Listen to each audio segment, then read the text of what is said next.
మనం ఒక మనిషికి ఎంతే హర్ట్ చేసినా కానీ, మనం తిట్టినా కానీ, మనం కొట్టినా కానీ, వాళ్ళు ఏమీ బయట పెట్టకుండా మన మీద బస్ట్ అవుట్ అవ్వకుండా ఆ ఎమోషన్స్ అంతా కంట్రోల్ చేసుకొని ఇంకాను మనం ఏమైనా చెప్తామంటే మన కోసం చేసే దొరికే మనుషులంతా చాలా కష్టము. ఇట్లా వాళ్ళ కోసమో వాళ్ళు డిజర్వ్ చేసిన దానికన్నా మనం యాక్చువల్గా ఎక్కువే చేయాలి సమ్ టైమ్. ఈ మార్ అంతా పర్సన్స్ని కౌంట్ చేయాలంటే 1, 2 అది కూడా కష్టమే. అదిను సిబ్లింగ్స్లో ఈ మార్ ఉండాలంటే చాలా కష్టము.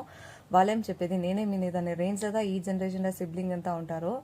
ఇన్ఫ్యాక్ట్ నేను కూడా అట్లే మా పవి ఏమైనా చెప్తే అస్సలు వినను. కానీ నేనేం చెప్తున్నానో మా పవి ఇప్పటికీను సరే అది తప్పో సరినో కండ్లు మూసుకొని వినేస్తుంది. దానివల్ల నేను మా పవిని చీట్ అంతా చేయాలనేసి అంతా అనుకోను. I just love the way she is with me. ఓ బ్యూటీలో నాకు టఫ్ ఇచ్చి పవి కోసం బ్యూటిఫుల్గా ఉండే ఒక చాక్లెట్ డ్రీమ్ కేక్ దా చేసి ఇచ్చింటి మీ. Congrats Nani, we need to appreciate our self. అని నిజం చెప్తాను, కేక్ మాత్రం టక్కర్గా ఉన్నింది. తిన్నోళ్ళంతా ఒక లైక్ చేయండి అబ్బా. 25th బర్త్డేకి బ్రేస్లెట్ గిఫ్ట్ చేసినారు మమ్మీ.